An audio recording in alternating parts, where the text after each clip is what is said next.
At the Cannabis Life Conference, we're with Ricky Williams, a former NFL player. Ricky, thank you for joining us for the interview. Yeah, thanks for having me. Now, for those who are new to the industry, it's hard to understand it because, there is a fine line between what's legal and what's not. Yeah. What sort of insider's look can you provide for us who don't know the industry as well? Well, I think the biggest thing, like investing in anything, is do your research. And I think it's even more important in this industry because there's so much misinformation out there. And as far as investing, I was always told invest in what you know and invest with people that you feel good about. And so it's the same way. And I think the cannabis industry, at least in the States, is a bit like the Wild Wild West. It feels more stable up here, but it's really about relationships and getting to know people. Okay. Yeah, and being patient. Of course. I was on a panel yesterday about cannabis and recovery for athletes, and I also gave a keynote. And basically the premise of my keynote was we've all been taught that marijuana is a drug and marijuana is bad, but if we study history, we realize it's a medicinal herb that's been used that way for over 5,000 years. Right.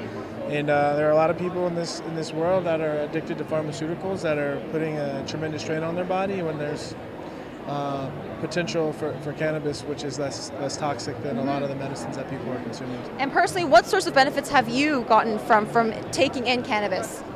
Yeah, well, being a football player, obviously if you watch a game, there's a lot of physical contact and concussions and a lot of pain. And I found that my body didn't do well with opioids or really strong anti-inflammatories. I actually had an ulcer at the age of 20 from taking Advil. And so cannabis first was a way to deal with pain.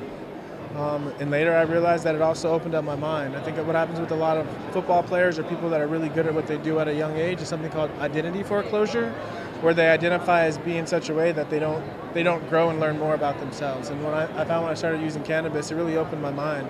And I became more curious about who I was outside of a football player. And I think, in a lot of ways, I think cannabis saved my life. I think if I had gone down the traditional path of football players of taking opioids and anti-inflammatories, I probably wouldn't be able to move around or be as clear-headed as I am today. Lastly, what sorts of great conversations have you had at this conference specifically regarding cannabis? Yeah, this conference has been especially unique in the quality of the conversations.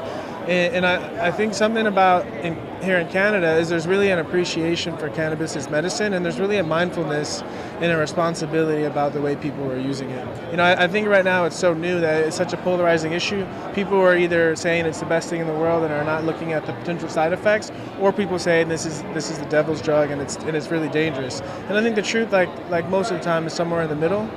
But I think there's tremendous potential for people changing the way they view health. Right. Yeah. Right. Well, Ricky, thank you so much for your time. Yeah, thanks for having me.